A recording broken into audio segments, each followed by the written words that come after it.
Welcome to this story, one of the most unsettling cases ever noted in Arizona. Before we dive in, share in the comments where you're tuning in from and the exact time you started listening. It's always interesting to see the different places and hours of the day or night where these stories reach. The year was 1881, a time when Arizona territory was still half wilderness, half ambition. Towns like Tombstone and Bisbee were booming with miners, gamblers, and men wearing tin stars who swore they'd bring order. But as the Cochise County and the Old West records later suggested, some of these men carried secrets darker than the desert nights they patrolled. Our story centers around Sheriff Eli McGraw, a name barely surviving in faded ledgers and one or two newspaper mentions. According to the Arizona Weekly Miner Archives, he arrived in Cochise County that summer, a former ranch hand turned lawman, hired after the previous sheriff was found dead under uncertain circumstances. McGraw's reputation at first was that of a steady man, polite, quiet, respectful. Yet people in the town of Silver Spur, just outside Tombstone, would later recall his strange stillness. Mrs. Adeline Porter, who ran the town's lodging house, once said, "He could sit for hours in the corner of the saloon, not moving a muscle, watching every soul as if counting their sins." Silver Spur was small, 2 saloons, a blacksmith, and a church, but it lay at a crossroads between law and chaos. Reports of missing travelers along the desert road began soon after McGraw took his oath. The sheriff dismissed them as Apaches or drifters lost to the heat. But a month later, when a mule train bound from Tucson vanished with all 6 men, even the skeptical began to whisper. Dr. Emery Blanchard, the local physician, noted in his 1882 field journal, "It is as though the desert itself swallows men, but I cannot shake to." He thought that something human lies behind these vanishings. By autumn, more than a dozen travelers had disappeared. The deputy assigned to McGraw, a man named Jonas Clegg, reportedly resigned after only 3 weeks, leaving behind a single note: "He doesn't sleep." Folklore later blurred these events, but surviving county records, preserved in fragments at Bisbee's historical office, confirm an investigation was quietly ordered from Prescott. It was never completed.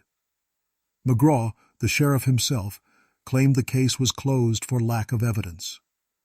One December evening, the last stagecoach before the winter rains arrived without a driver. Only a blood-stained coat on the seat and tracks that led off into the canyon. Townsfolk said McGraw stood at the scene longer than anyone else, then calmly told them, "No man did this." But there were others, miners and drifters, who claimed to have seen him near the dry creek that same night, lantern in hand, digging. By the start of 1882, whispers about Sheriff Eli McGraw had become a constant hum beneath the life of Silver Spur.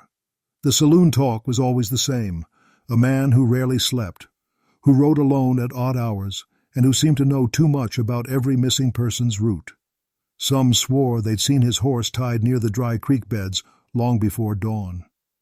The local paper, the Silver Spur Gazette, printed a cautious editorial that January: "Law and order must not wear a mask darker than the crimes it chases."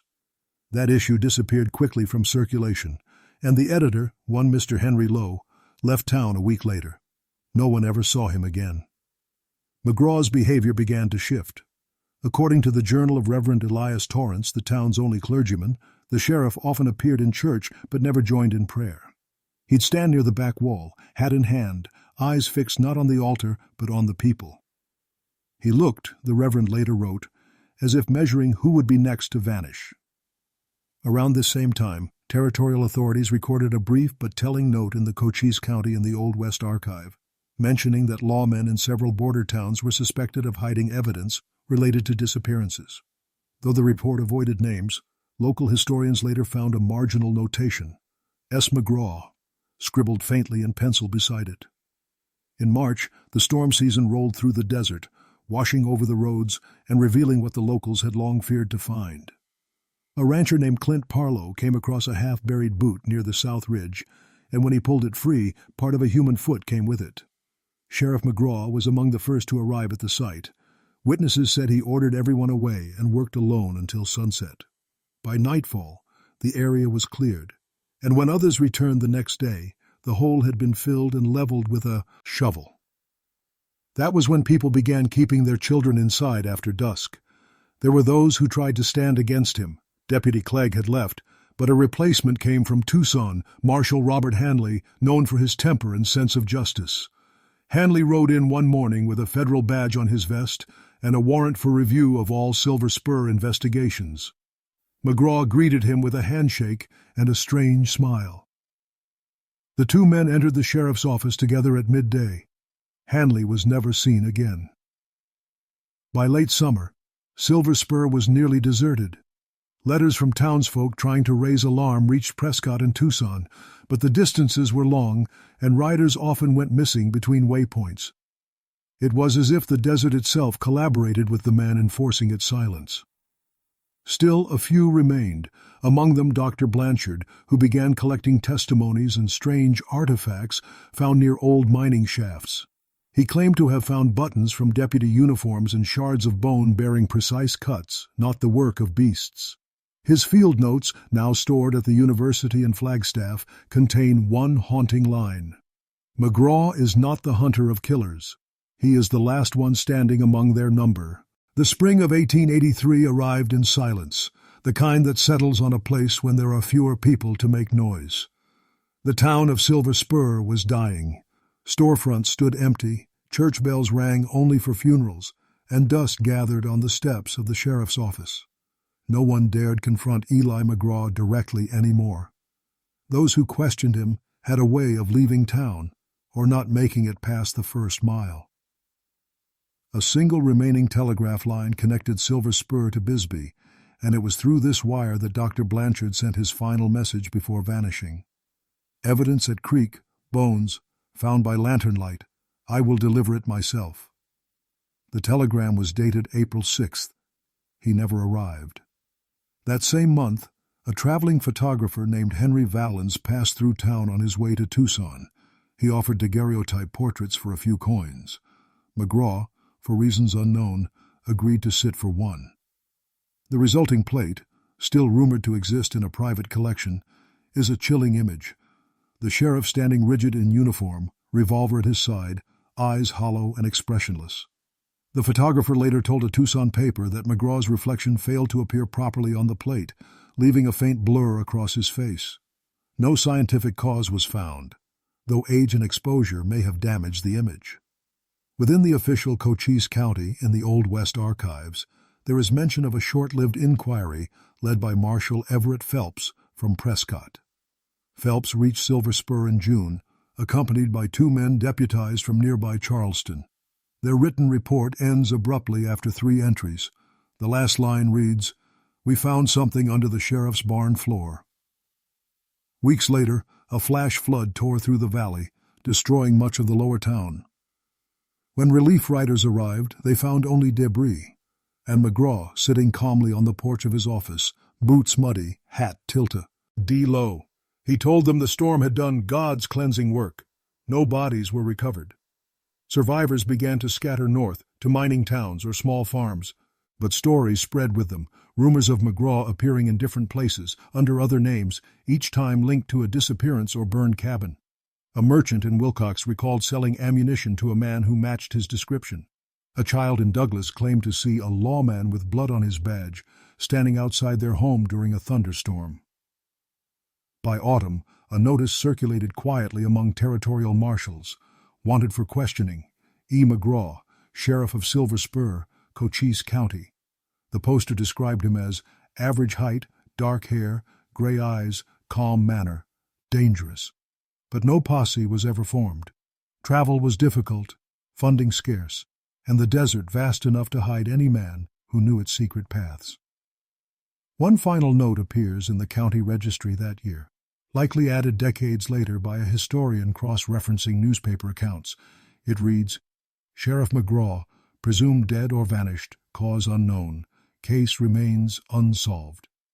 Still, those who lived near the ruins of Silver Spur swore that on certain nights, when the wind carried over the dry creek beds, they could hear the faint jingle of spurs and the sound of a shovel striking earth. By early 1884, Silver Spur was more ghost than town.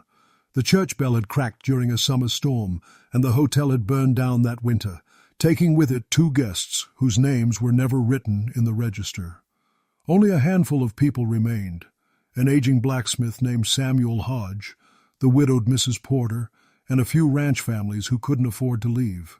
They kept their doors barred after dark. County records show that around this time, Governor Frederick Tritle ordered a quiet restructuring of several sheriff posts in southern Arizona. The Cochise County and the Old West documentation from that year notes, in deliberately vague terms, unreliable personnel and moral corruption among territorial officers. Though McGraw's name does not appear, the phrasing, "a sheriff of Cochise County, dismissed under suspicion," was likely meant for him. But the dismissal came too late. By the time a messenger from Prescott arrived to deliver the order, McGraw was gone. His office stood empty, desk cleared, badges and records missing. A few reports mentioned seeing him riding north through the Huachuca Mountains, but pursuit was abandoned after heavy rains washed out the trails. The stories that came next blurred the line between affidavit and folklore. A prospector named Elias Wren claimed to have met a man calling himself Eli Marsh near Clifton, working briefly as a guide for Army supply routes. When shown a wanted notice later, he swore it was the same man, same calm voice, same pale eyes. He said he'd been a lawman once, Wren testified. Said the badge had a weight heavier than gold. Others weren't so lucky. Ranch hands from Santa Cruz County told of finding horse carcasses near old wells, their reins cut, hoofprints circling them like ritual marks. An unmarked grave discovered in Bisbee Canyon matched McGraw's known stature and uniform style, yet when exhumed, the skull bore a deep vertical scar unlike his. It wasn't him, or at least not entirely.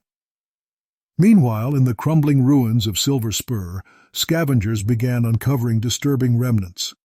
A wooden chest half buried behind the blacksmith's shed contained scraps of leather, bone fragments, and a sheriff's logbook with half the pages torn out. One remaining entry read, "Order kept by any means necessary. They'll thank me when it's done." Mrs. Porter, the innkeeper who'd once spoken kindly of McGraw, left the territory soon after that discovery. Before departing, she told a newspaper in Yuma, "There are places where the sand doesn't shift anymore, like it's guarding something underneath. He's still out there somewhere, and the ground remembers him." That quote resurfaced decades later in an academic paper analyzing Arizona's rural folklore. The author, referencing Cochise County in the Old West, wrote that McGraw's legend became a symbol of law twisted by isolation, a reflection of what happens when the frontier consumes its own guardians. But for the few who dared visit Silver Spur's remains after sunset, legend felt more like presence.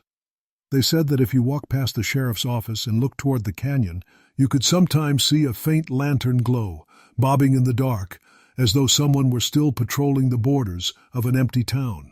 By 1885, Silver Spur no longer appeared on most territorial maps. Stage routes bypassed it entirely, and what had once been a hopeful mining settlement now stood as a cluster of sunken roofs and leaning signposts. Only travelers lost between Bisbee and Clifton stumbled across its remains. That same year, a survey team working on the expansion of the Southern Pacific Line stopped near the ruins for water.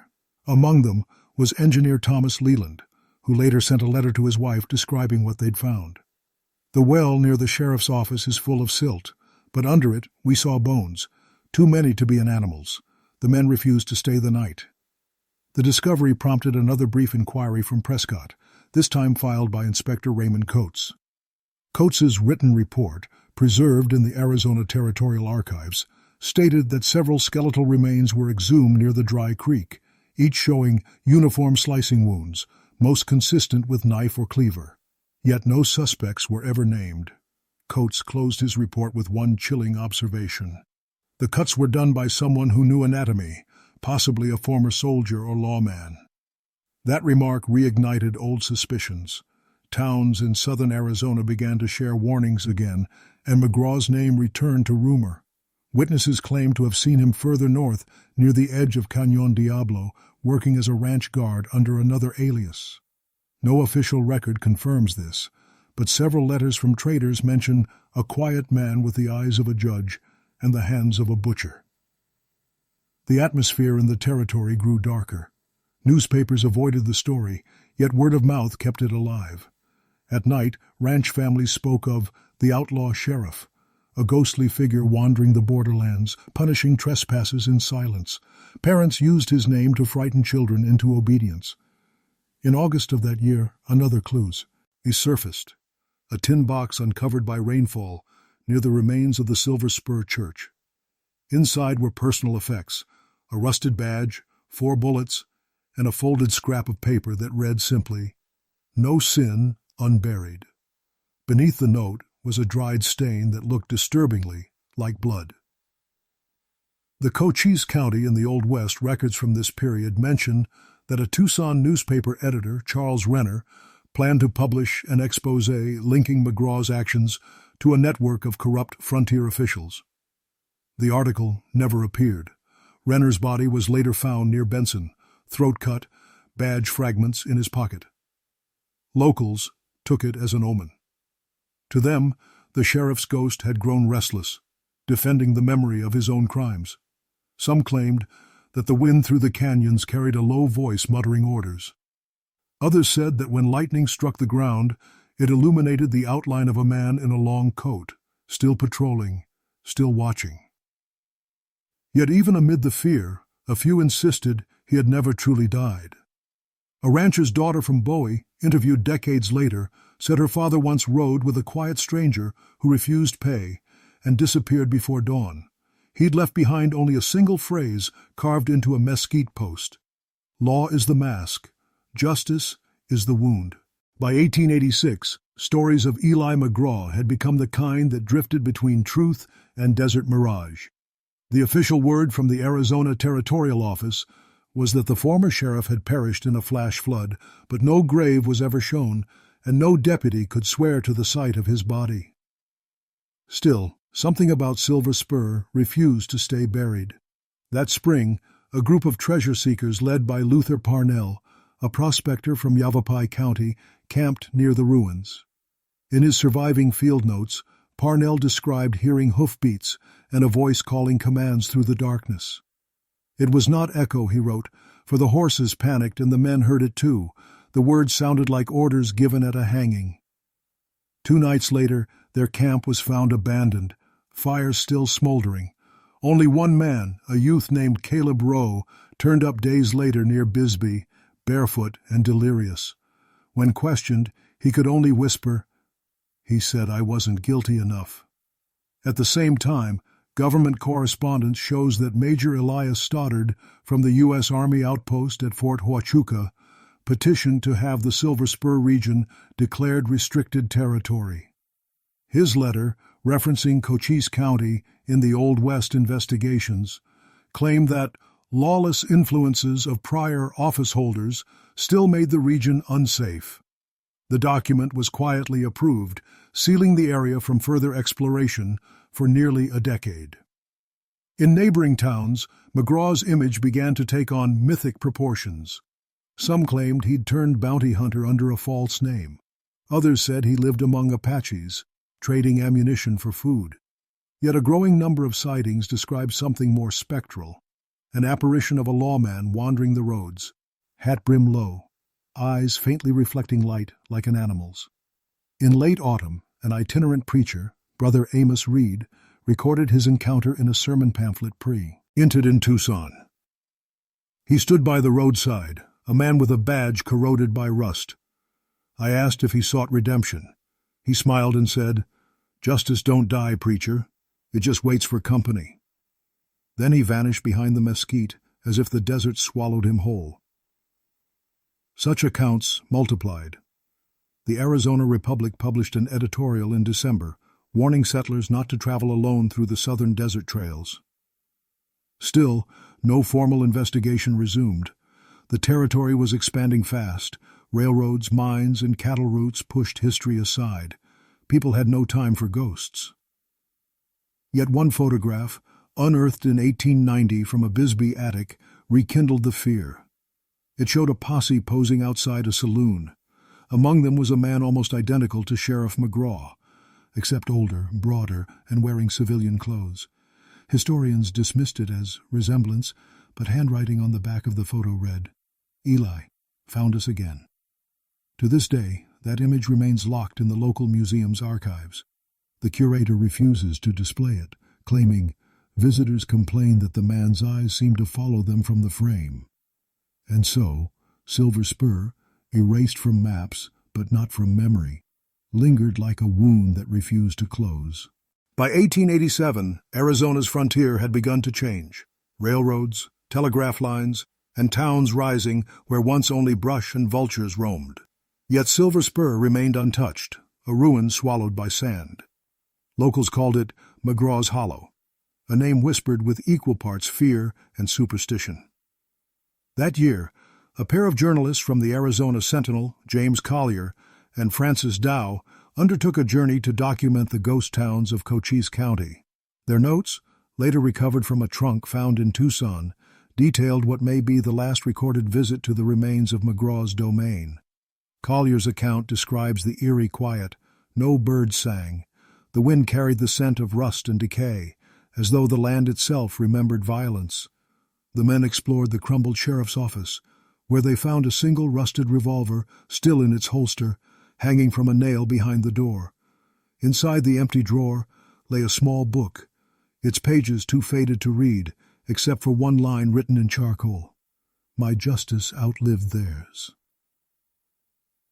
The journalists intended to publish their findings, but only one ever returned. Dow was last seen heading toward Bisbee to mail the manuscript. Neither he nor the report arrived. Collier later confessed in a letter to his editor that he'd burned his own copy, claiming it was not a story to be printed, but a curse to be buried. Around this same period, records in the Cochise County and the Old West archives mention an unexplained fire at the Territorial Records Office in Prescott. Entire ledgers of sheriff appointments, prisoner lists, and evidence files from 1879 to 1885 were destroyed. Some blamed faulty oil lamps. Others whispered of deliberate erasure. The McGraw file was among those lost. Still, scattered documents survived elsewhere. A family in Douglas, descendants of Deputy Hanley, preserved one weathered affidavit written in trembling ink. He spoke of mercy the way a butcher speaks of knives. He said order was not kept by love, but by fear. That line would later appear in several retellings of McGraw's legend, often misquoted, but always chilling. Meanwhile, a mining crew working south of Tombstone unearthed a sealed crate marked with the initials E.M. Inside were fragments of uniform cloth, a blood-stained ledger, and a broken pocket watch stopped at 3:17. The minute hand had been bent backward, as if forced by impact.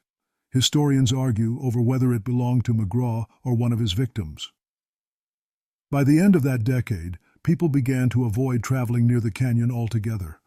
Cattle refused to graze there, and ranchers claimed their dogs howled for hours facing the empty town site.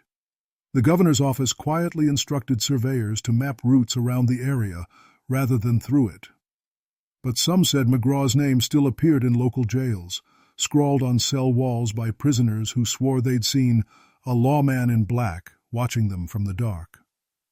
And on rare nights when the desert air turned cold enough to carry sound for miles, travelers crossing the old trails reported hearing what sounded like a hammer striking metal, slow, rhythmic, deliberate, like the ringing of a badge being reforged. By 1888, Silver Spur was a name spoken mostly in saloons and whispered between travelers too long on the road. The once thriving mining routes around Cochise County had turned quiet, their silence broken only by the whistle of new trains and the echo of legends too stubborn to die. But among older settlers, the story of Sheriff Eli McGraw persisted like a fever. That year, Professor Martin Ellsworth, an amateur historian from the University of Arizona, began collecting frontier testimonies for a research paper on early law enforcement. His surviving notes, archived decades later under the Cochise County and the Old West collection, contain 3 entries about McGraw. One, recorded from an aging rancher, reads, "He wasn't a ghost. He was flesh and bone. I saw him cross the ridge myself, eyes glowing like cold iron. He tipped his hat to me. Ellsworth's team found more physical remnants: a rotted saddle stamped with the initials EM, and several shallow graves near the canyon where the sheriff's office once stood. The remains were reinterred respectfully, though none were ever identified. Ellsworth later confessed in a letter to a colleague, "It is impossible to separate history from myth here. The land lies for the dead." As the mining economy collapsed and families fled, McGraw's legend only grew.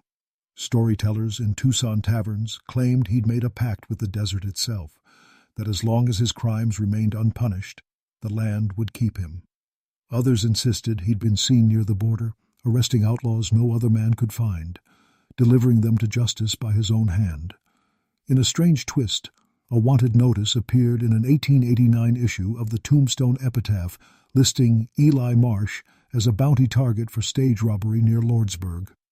The description, medium build, pale eyes, quiet manner, was identical to McGraw's. The notice was later withdrawn after identification errors, but those who clipped it kept it as proof that the sheriff still walked somewhere in the borderlands. By this point, Arizona was no longer the same wilderness McGraw had ruled. Telegraph wires cut through open plains, and cavalry patrols made travel safer. Yet the old ruins of Silver Spur stayed untouched. Even soldiers avoided camping there. One patrol log from Fort Huachuca mentioned the faint sound of boots on gravel heard during night watch, though no prints were found come morning. The last confirmed mention of McGraw in any official paper came in 1890, when an anonymous note arrived at the office of a Prescott marshal. It contained only 4 words written in precise cursive: "Law keeps no grave." The handwriting, according to experts, bore uncanny resemblance to McGraw's known signatures. After that, nothing more. No sightings, no tracks, only the endless rumor that justice itself had gone missing somewhere in the Arizona dust. Still, if you visit what remains of Silver Spur today, the air changes as you approach. Locals say the wind slows down, the light dims, and the earth feels heavier beneath your boots, as though the desert remembers every secret buried in its ribs. The final decade of the 19th century brought a different Arizona, one shaped by the railroad, telegraph, and industry. Yet in Cochise County, the memory of Eli McGraw lingered like dust on every abandoned trail. By 1891, prospectors and cattlemen had claimed most of the land between Bisbee and Tombstone, but none touched the hollow where Silver Spur once stood. They said the ground there felt too soft, as if the earth itself hadn't finished swallowing what it had taken. That year, a traveling journalist named Eleanor Fitch from the San Francisco Call made her way to southern Arizona to write a feature on the vanishing towns of the frontier. Her diary, discovered years later, contains an entry from May 2nd that reads, "Silver Spur lies silent. The air is heavy. The church window still holds a shard of glass reflecting light like a watchful eye. I felt as though I were being studied." She stayed one night, sleeping in what had once been the general store. By morning she claimed to have heard the faint creak of a door and the steady jingle of spurs moving across the floorboards. "No man stood there," she wrote, "but the dust lifted as if someone had just walked through." Her story, published in the Call under the title "The Lawman Who Would Not Die," revived public interest in McGraw's legend. Readers across the West debated whether he had survived as a fugitive or if the desert had turned him into something beyond explanation.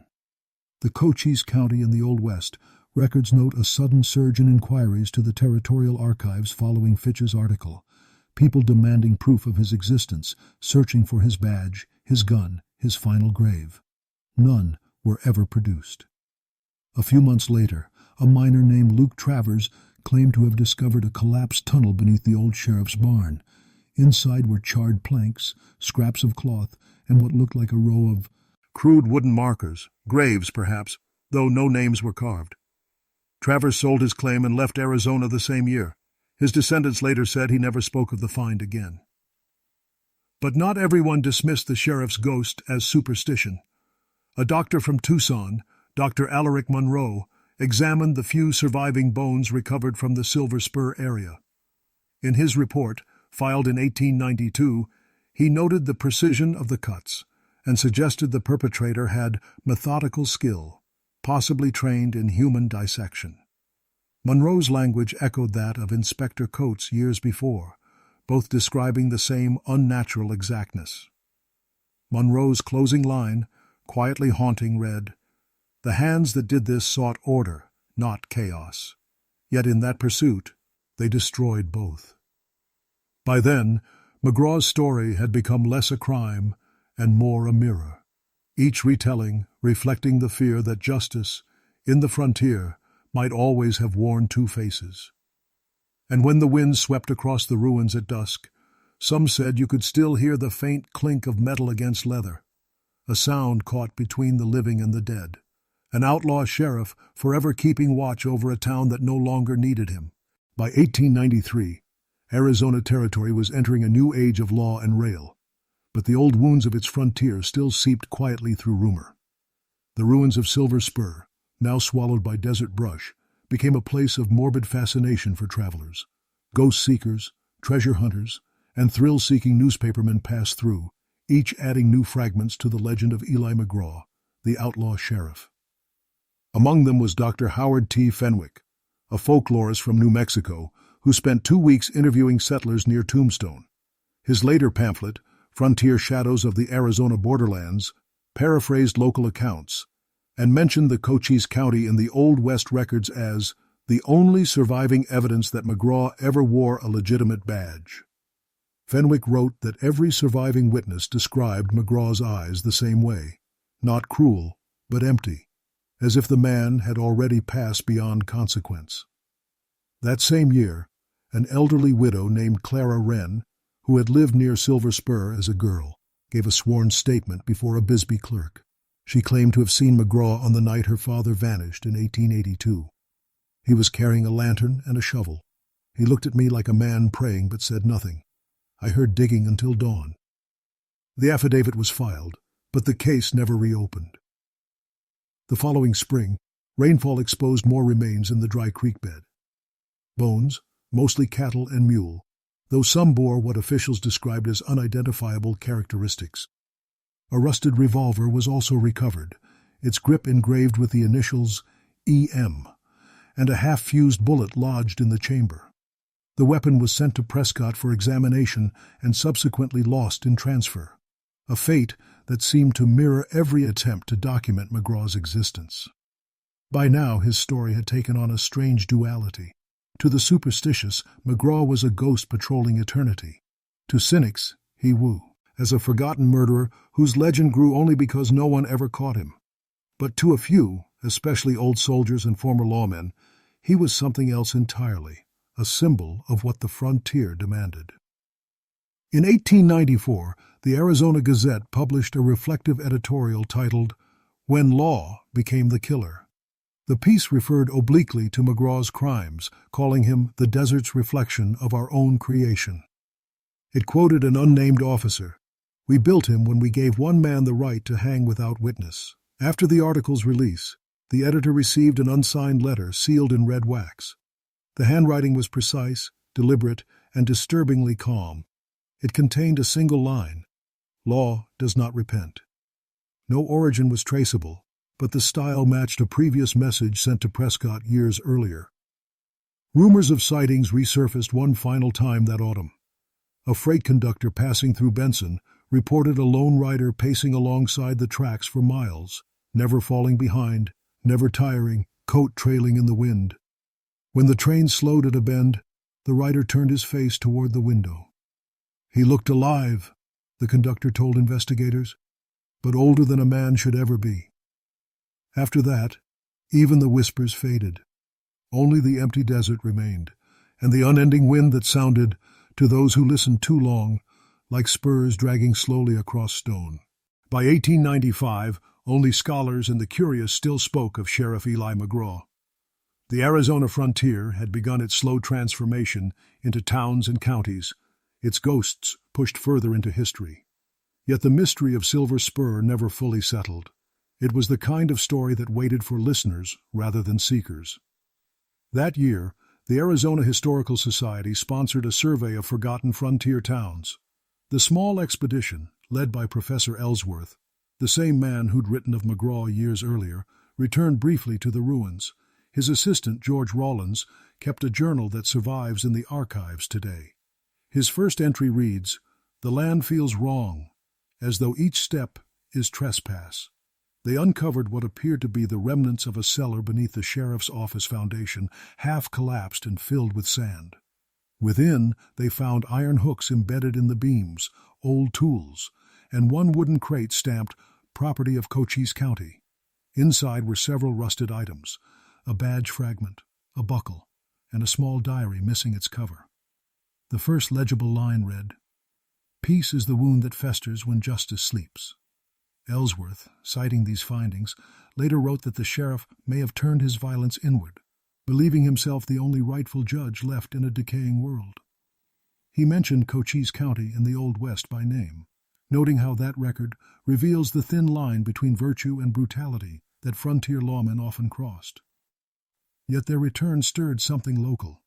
The ranchers nearby began reporting strange sounds again, hammering, faint footsteps, sometimes the distant echo of a horse snorting in the night. One herdsman claimed he saw a figure pacing along the ridge in moonlight. "He wasn't transparent," the man said, "but pale, like he'd been waiting too long in the sun." When Professor Ellsworth attempted to return a second time to Hat Autumn, he never made it back. His horse was found wandering near Dragoon Wash, his satchel intact, and his notes missing. Some of his earlier pages, recovered later by Rawlins, described recurring dreams of a man digging, not for gold, but for silence. The university suspended the project, filing their incomplete report under unverified historical accounts. But the findings leaked quietly among other researchers. For decades afterward, they served as the backbone for countless retellings, some in books, others in the form of local ghost stories told beside campfires. By 1896, the last official mention of McGraw appeared in a legal registry footnote describing him as believed deceased, unconfirmed. It was as close to closure as the territory would ever get. Yet those who have visited the Silver Spur ruin since claim there's never true silence there. The wind doesn't hum, it breathes. The air feels heavy, like the moment before a verdict. And if you stand long enough near the broken stone where the office once stood, you might hear the faint rattle of spurs, or the echo of a man's voice, low and steady, reciting orders to no one but the dead. By 1897, Silver Spur had sunk almost entirely into legend. What little remained above the sand, warped timbers, rusted hinges, and a few stone foundations, had become a destination for those drawn to what the desert refuses to forget. The new generation of settlers didn't know Eli McGraw's name, but they knew the stories. A sheriff who hunted killers, only to become one. A man swallowed by the justice he preached. A newspaperman from Phoenix, Walter Lyman, decided to write a serialized account for the Arizona Republican, hoping to stir readers with tales of the haunted frontier. He spent 3 nights near the site in March, accompanied by 2 railway workers who'd agreed to guide him. The first night was uneventful. The second, they claimed to hear voices, 2 men arguing faintly somewhere beyond the canyon wall. But on the third, as Lyman later recounted in print, a lantern flickered to life across the ridge. "It did not sway like a handheld light," he wrote. "It floated steady, deliberate, keeping pace with our breath until dawn." The article sparked a new wave of speculation. Letters poured in from readers claiming to have seen similar lights near abandoned towns across the territory. Some insisted they were caused by natural gas or mirages. Others believed the land itself was haunted by those who'd policed it too harshly. Within weeks, territorial officials cordoned off part of the canyon, citing safety hazards. Excavations unearthed old rifle shells, boot leather, and a length of chain buried deep in the ground. An Army engineer, Captain Jonah Hayes, filed a technical note describing an unnatural concentration of magnetic residue around the site. He ended his report with an unsettling observation. "My compass spun without reason, but always came to rest pointing toward the sheriff's ruins." It was during this period that the Cochise County in the Old West compilation, an ongoing collection of legal and cultural records, published its final note on the McGraw affair. In an understated paragraph, it called Silver Spur a symbol of the hazards of unchecked authority and the ghostly persistence of guilt. That phrase would be quoted for years by historians trying to explain why the legend never faded, even as its evidence decayed. Meanwhile, old residents still whispered that McGraw had not vanished, merely moved. Ranch hands near Fort Grant spoke of a rider seen at twilight, uniform faded but badge gleaming faintly in the sun. "He tips his hat if you stare too long," one cowboy said. "Then he's gone before your horse can turn." By the century's end, the story had begun to blur completely between the man and the myth. Scholars debated whether McGraw's violence was born from the cruelty of the frontier, or if the land itself had infected him, shaping him into the perfect reflection of its harsh, silent justice. And through it all, Silver Spur remained empty. No one built upon it, no one claimed it. The desert had taken its prize, and like a guilty witness, chose to keep it buried. By 1898, the legend of Sheriff Eli McGraw had reached beyond Arizona territory, appearing in dime novels and traveling shows that dramatized the old frontier. Most of these accounts exaggerated the tale, some calling him the Desert Executioner, others portraying him as a tortured lawman betrayed by his own conscience. But even through embellishment, a kernel of truth remained, the fear that law, when left alone too long, could begin to resemble the crimes it punished. That year, Major Francis Delaney, a retired cavalry officer, visited Silver Spur as part of a private survey. Delaney had served in Cochise County during the early 1880s and had once met McGraw while investigating stolen Army supplies. His diary, discovered in his daughter's estate decades later, described the sheriff as a man who carried silence like a weapon. Delaney's final note about the ruins reads simply, "He is still on duty." Around the same time, a merchant convoy traveling from Tucson to Lordsburg disappeared near the Whetstone Mountains. When search parties arrived, they found one wagon overturned, its contents ransacked, but every mule was uninjured, untethered, and standing in a neat row facing north. In the dust nearby, someone had drawn a crude five-pointed star. Local papers speculated that bandits were to blame, but the arrangement of the scene reminded older residents of McGraw's methodical orderliness. "He always had a sense of ceremony," one former deputy remarked to a reporter. "Even death had to line up for him."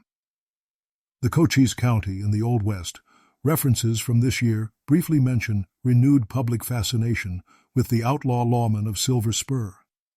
Historians recorded how tourists sought his supposed grave, offering coins or bullets as tokens of respect or appeasement. No official gravesite was ever marked, but the persistence of visitors left an unintended monument. Ring of scorched earth, where campfires burned nightly for years, as if to light his path back through time. In late autumn, heavy rains unearthed another artifact, a corroded tin badge found near the creek where Dr. Blanchard had vanished 16 years earlier. The inscription was faint, but visible under certain light. E.M. Sheriff. It was sent to Prescott for verification, though the examiner's report curiously vanished before completion. Only one line from a copied ledger survives. Badge authentic, but metal type inconsistent with known issue. By then, Arizona was moving on. Statehood loomed on the horizon, and the past, bloody, lawless, half-remembered, was being replaced by new roads and telegraph poles. But for those who still rode the lonely trails, the name McGraw carried a strange gravity. Cowboys swore that on moonless nights, if you left a tin star hanging on your saddle, it would be gone by dawn, taken, perhaps, by a man who believed it still belonged to him.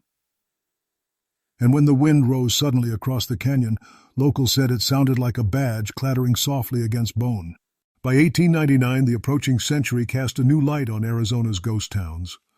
The frontier was closing, and the old myths that had defined it were being catalogued by scholars instead of preachers. Yet, even as technology and law advanced, there remained places untouched by progress, Silver Spur chief among them. The few who wandered there still described a quiet too deliberate to be natural, as though silence itself had learned to breathe. That spring, Harriet Cole, a photographer documenting abandoned settlements, passed through Cochise County. Her surviving daguerreotypes capture little more than collapsed walls and thorn brush, but one frame, taken at the site of the old sheriff's office, shows something else. Behind the decayed doorway, barely visible in shadow, is the faint outline of a figure wearing what appears to be a hat. Cole dismissed it as a trick of exposure, but locals who saw the print insisted it was McGraw. The plate cracked days later and was never retaken. At the same time, a small team of state archivists attempted to reconstruct missing records of law enforcement during the 1880s. Their report cited Cochise County and the Old West extensively, noting how half the names once entered in territorial rosters have vanished, erased by time or fear. Among the missing was McGraw's own commission record. No signature, no transfer papers, not even a payroll entry. It was as if his entire career had been scrubbed clean from official history. But that void only deepened his myth. Residents of Bisbee began reporting strange happenings. Unclaimed horses wandering into town with worn saddles, boot prints appearing overnight in dry alleys, and the repeated theft of lantern oil from the old freight depot. Sheriff Daniels, the county's new lawman, dismissed these as pranks until one evening he followed a trail of oil drips leading into the foothills. The tracks ended abruptly at the remains of a burned corral where he found a single revolver half buried in ash. The weapon's barrel was engraved with 2 words, "Still serving." When Daniels returned to town, he refused to speak of the incident. Within months he resigned his post, citing nervous exhaustion. His replacement, a younger deputy from Yuma, lasted less than a year before vanishing on a patrol near the same ridge. That summer, a storm swept through the region, flooding the creek bed and exposing bones once again. Among them, a skull with a clean vertical fracture, like the one described in earlier investigations, possibly belonging to McGraw's first victim or to the man himself. No one could tell. The remains were quietly reburied, without ceremony, under a marked stone, bearing no name. By autumn, the story had grown too large for any single truth. To the people of Arizona, McGraw had become part of the desert's character, a spirit bound not by death, but by unfinished duty. Writers called him the Eternal Sheriff, a soul cursed to patrol a land that no longer needed him. And when thunder rolled across the dry hills, the locals said it wasn't the sky breaking.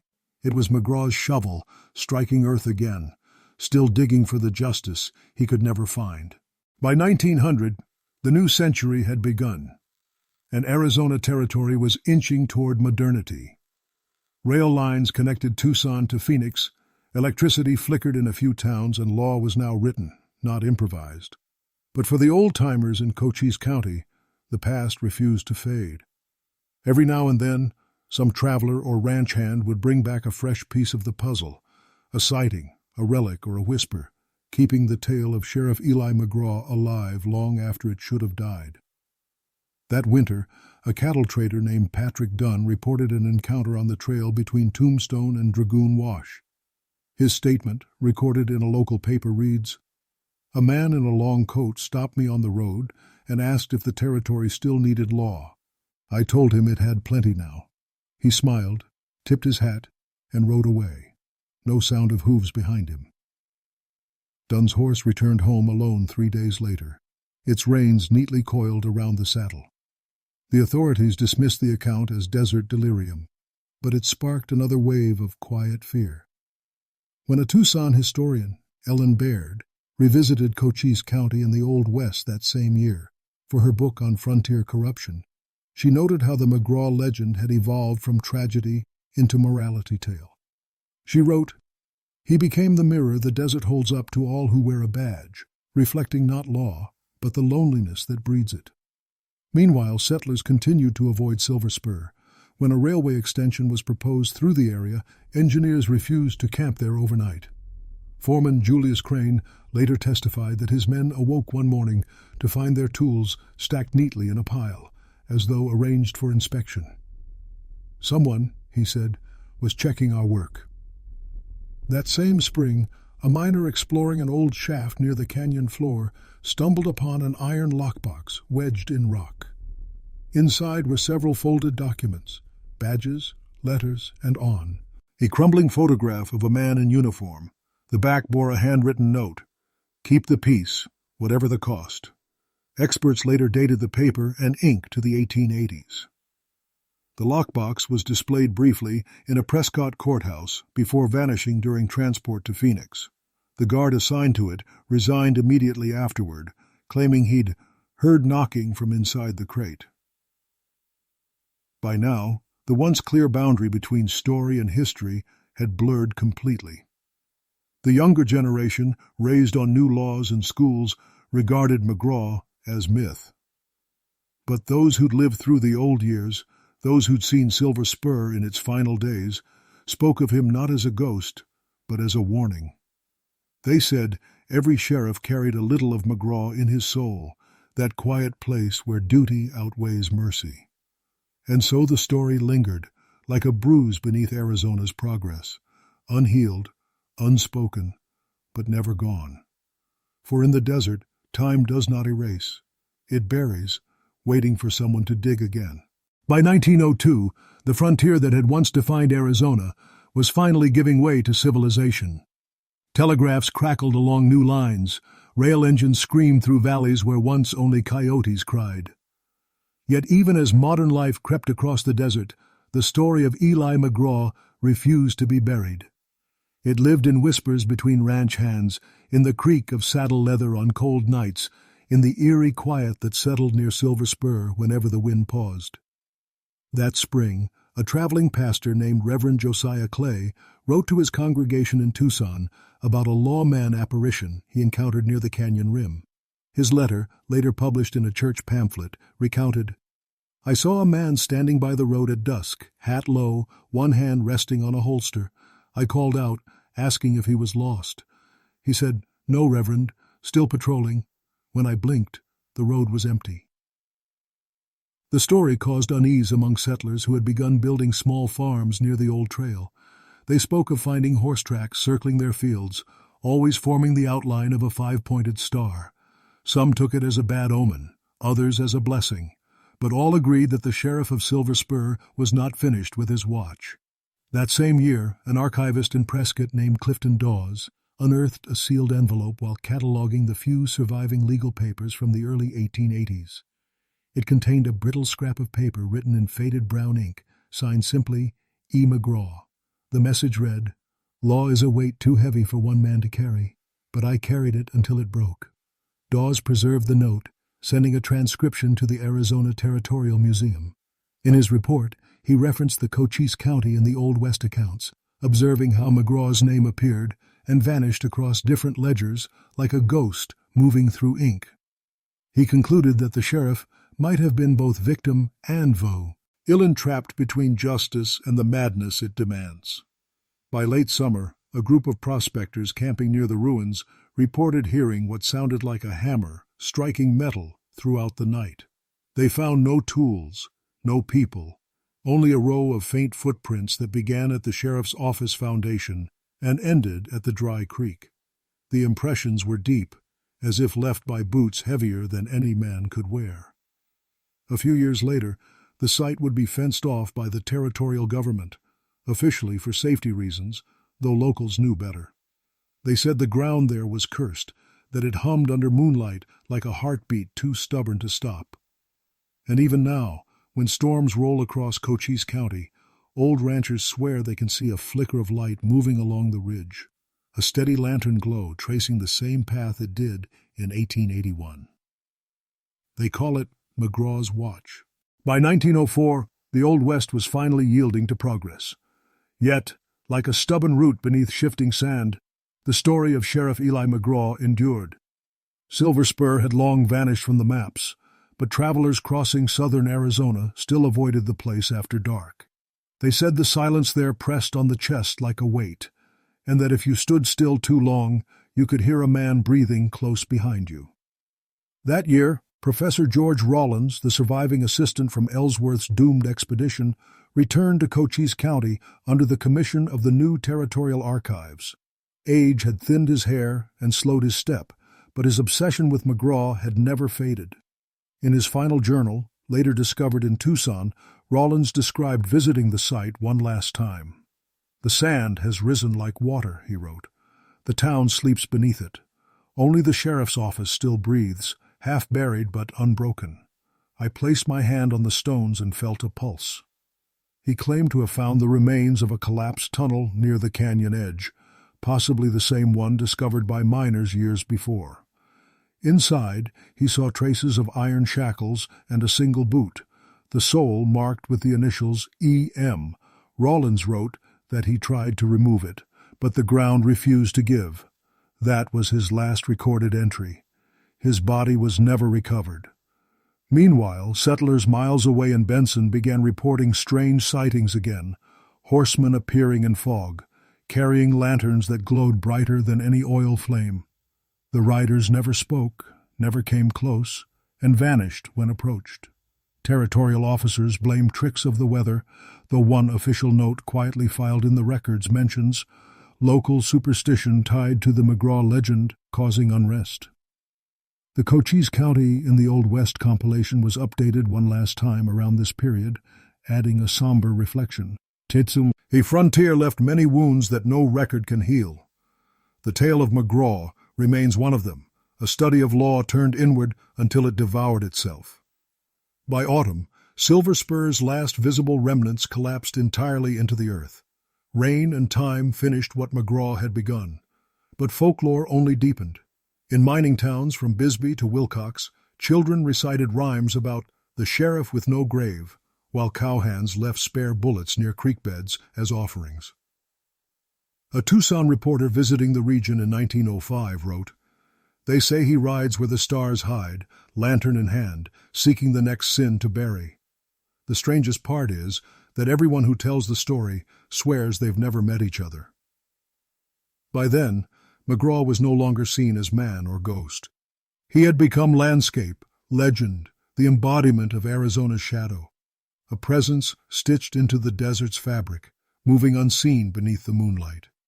And when wind rushes through the canyon, some say it still carries his final words. Law keeps no grave. By 1906, Arizona's deserts had grown quieter, but never truly empty. Telegraph lines hummed, the Southern Pacific Railroad screamed across the plains, and yet somewhere between the hum and the thunder of steel, a different kind of silence lived, the one left by Sheriff Eli McGraw. The ruins of Silver Spur had disappeared completely beneath drifting sand. Even its location was uncertain, with maps contradicting each other by miles. But locals claimed the desert still marked it, a patch of earth where grass refused to grow, where compasses faltered, and where the air felt strangely heavy, as if filled with memory. That year, a ranch surveyor named Thomas Gray, hired to plot new grazing routes, wrote in his field log, "The wind changes without warning here. I heard boots behind me but saw no tracks. Something brushed my shoulder. A weight of presence, not air." He left the area before finishing the survey. By now, historians were treating McGraw's case as an unsolved riddle of the old frontier. The final entry in the Cochise County in the Old West records summarized it plainly. Sheriff Eli McGraw, appointed 1881, presumed deceased before 1886, territory's most enduring enigma, neither outlaw nor hero, but proof that power left unbound consumes the man who wields it. That line, reprinted in university lectures decades later, became the accepted ending. But locals knew better. For them, endings didn't come easy in the desert. Old ranch hands near Bisbee swore they still saw his lantern during storms, weaving slow arcs through sheets of rain. Travelers resting near the Whetstone foothills claimed to hear a man's voice whispering, "No sin unburied." Even in the newly built town halls of Tucson, sheriffs sometimes found their office doors creaking open at night, badges missing from their hooks, as if borrowed by an unseen hand that still believed it had work to do. And though the years marched on, the land never forgot. The dust still shifts in strange ways along the canyon floor, as though something beneath it breathes. The wind there doesn't sing. It interrogates, pressing questions into the hearts of those who dare listen. Some say it's justice haunting itself. Others say it's the echo of a man who once believed that law and death were the same road, only heading in opposite directions. But those who've stood at the edge of the old Silver Spur claim there's no need to argue. They've heard the verdict already. When the night turns cold enough and the stars hide behind the mountains, a faint metallic rhythm rises from the earth. A shovel striking rock, steady and patient. The outlaw sheriff still digs. And Arizona still listens.